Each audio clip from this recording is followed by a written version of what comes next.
You're watching the Power Hour. The Power. With DJ Larry Jones on Indie Central TV. All right, you know what time it is. I'm your host, DJ Larry Jones, a.k.a. Mr. Important. If you don't know me, you don't know anybody. All right, now it's time for the Power Hour, and I have a very, very special guest joining me today. She's been through a horrible, horrible ordeal, and she's with us by the grace of God. You know what I mean? So, ladies and gentlemen, I'm just going to let her introduce herself. I mean, she's an amazing woman. But first, let me say this. I found you on social media. Mm-hmm. Right? And you were speaking and you were visibly upset and crying. And I had to find out more because I didn't know at the time what was going on with you. Mm-hmm. So I had to find out more, and I reached out to you and we spoke, and here we are. So we're going to let the people know exactly what you're crying about. First of all, let's introduce yourself. Your name is Kashe. Yes. How do you pronounce your last name? The proper way is Jarnilla. Okay. Mm-hmm. I'm not going to even try. What is it? Jarnilla? Yes. Oh, see, I got it. Yeah. But before we get into your story, you're very beautiful, by the way. Thank you so much. Now, before we get into your story, let's talk a little bit about your backstory. Where did you grow up? I grew up in Chicago, Illinois, mainly the West Side. Okay. Mm-hmm. And it was myself and my younger sister. My mother was a single mother. My father's from the Philippines. Unfortunately, they separated when I was young, and it's a whole story to that. And right. I don't know him. Right. So, what was your life like growing up in Chicago as a young woman, young girl? What was your life like? I guess it was okay. Normal childhood, nothing too major. Nothing too major. Like, I did have a stepfather, so I can commend him for that. You know, someone who did raise me and love me along with my mother. Okay. Shout out to your parents. They did an amazing job with you. After speaking with you, I mean, I knew, I can tell you're an amazing young woman. Thank you. You're welcome. Now let's move forward a little bit. Now, some things happened. Mm-hmm. You want to talk about that? I was a victim of gun violence. I was shot multiple times along with my kid's father, and my kids were also present. So yeah, that was a traumatic incident for me that I'm still trying to get through today. I can imagine. Take me now. When did this happen? When did this actually happen? February 26th. I'm sorry, February 27th, 2016. Okay. Now that was on a Saturday, wasn't it? Yes, it was. I had a normal Saturday. Right. Now take me to that day. That what was it? The morning? What time of day did this actually happen? Oh. If you can remember. It happened 5 years ago, but I think it happened around 3-4ish in the evening. Okay, now take me to that day. What was the start of your day like? It was wonderful. For some reason, the whole household was happy. Me and Eric, which is my boyfriend and kid's father, we were cleaning up. We were playing with the kids. Music was playing. We were having a good time in our house, and we all decided to pack up the kids and go run some errands. Right. So now you guys are running errands. You get to where and what happens? Where does it all go wrong? Because it happened while you guys were still in the vehicle, right? Yes. So after we were through doing everything we were doing, we got some food to go in the house so we can sit down and eat. And it happened right in front of our apartment. Like, we were trying to park, and before we parked, the car was shot up. Okay, so wow, this is crazy. I mean, I don't even know where to. So now, was it random or was it something that you believe was premeditated? I mean, was he into anything? I mean, so I'm still lost to this day, and I know a lot of people like, how does she not know? But it seemed it was premeditated because that person was in front of our house waiting on us. It was right there exactly when we pulled up. But I can't even give you a reason as to why someone would want to harm him the way he did. He was a big dude. I don't know if he got into a disagreement with anybody. I'm lost to this day. Right. So now the guy comes up, Hmm. right? You see him coming. Do you see the gun at all? Okay, so as we were pulling up, like I said, we were all laughing, we were all talking. We turned the corner, and there was our house, and there was a parking spot. So there was this older, I don't know if he was a bum, I don't know if he was homeless, but he was standing in the middle of the street, and Eric slowed down to avoid hitting him, and we were like, where are you going? Like, get out the street. Me and Eric were lost. Like, are you gonna cross? Are you not? And I think he was put there on purpose, to slow us down. So when that individual finally bagged up and walked away, I turned my head and an individual popped out of nowhere, and all I saw was a body, and then all I saw was his hand raised up, and then I saw a gun, and I froze. Right. I didn't get a chance to look at Eric because, like I said, it happened so fast. But as soon as that gun came up, the shots just started, and we were sitting there, stuck, just defenseless. Right.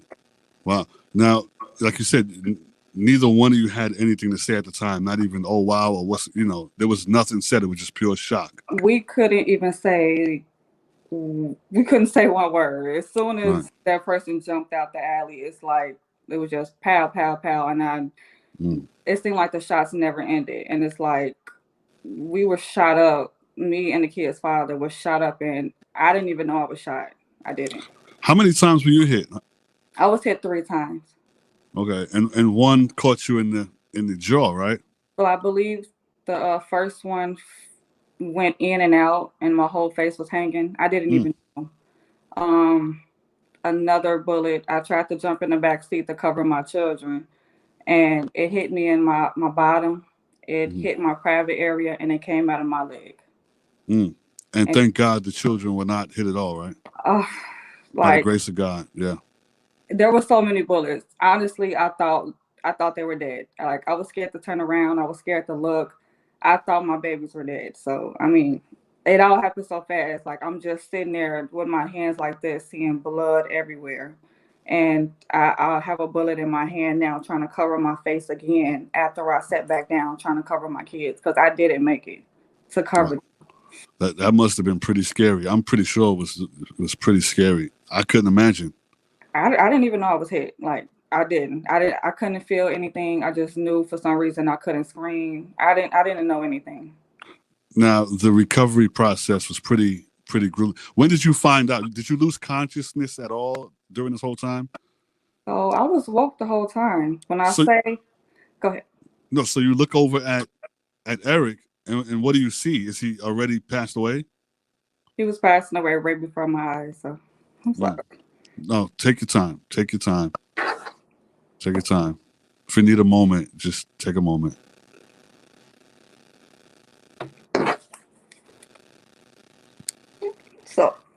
So after the bullet stopped, I was still sitting like this. Of course, I turned to my kids first to see if they were okay. They were screaming, they were crying. I didn't know if they were hit. I didn't. I just knew that they were screaming. And I looked up at Eric, and his head was hanging towards me. And the car was in reverse, so we backed into another car in the back of us, and I noticed something was wrong when we crashed. Like, it wasn't no big major crash where nobody was hurt, but I noticed that the car was going in reverse, and I looked at him.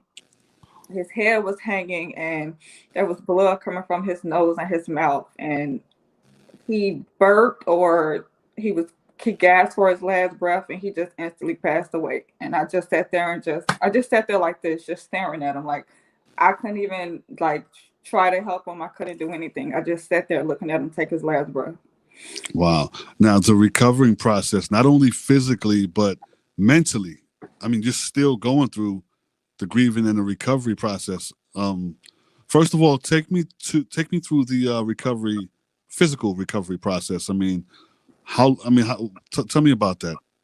So like I said, I didn't know I was shot. I just knew I felt pain down in my private area. So I'm just looking around. Like I said, there was blood everywhere, and the ambulance and everybody came up, and they said DOA to Eric. And I'm just looking at them like, try to save him. I'm in my head because like I can't talk. So I'm in my head, and while they're, assessing him, they're picking me up out the car. And I just know I was in an ambulance, and I spent 2 weeks in the hospital recovering. And when I say I was messed up, I was messed up. Yeah, yeah, yeah. I saw the pictures, and we're gonna show the pictures right now. But when did you realize your face? Like you saw it. When did you see your face for the first time, and what was your reaction? I didn't even see my face. Like I was in the ambulance, and as crazy as it sounds, I was able to grab Eric's phone and my phone when they pulled me up out the car and my purse. So I didn't know like what was wrong. I didn't know if my face was down. I didn't know nothing. I just know they put me in the ambulance and they told me to like stay still as they put something on my face. So I'm just texting family and friends to like, Wow. to rush. Like I was conscious the whole time. I was texting. Wow. The ambulance and people were talking to me, asking me, "Am I okay?" To stay still as they were ripping all my clothes off in the ambulance, checking my whole body. Um, yeah, like I was conscious. Okay, now he's gone. He's passed. And where are you at now to date with your life? How are you getting along? I have my days. Um, to be honest with you, I'm very proud of myself. Like, I went back to school. I work. I help others out any way I can, as far as like feeding the homeless. I got my Right. kids in tons of activities, and I gave myself to God. Like, There you that's what go. getting me through. There you go. He's Hmm. the only. Yeah, he's the only one that Yeah, got you through, and that's going to continue on getting you through what you're going through. yeah. But I'm thankful that you're still here. Thank You you. know. I am Now, too. yeah. Now the guy who did this, he's actually locked up right now, right? Yes, he is.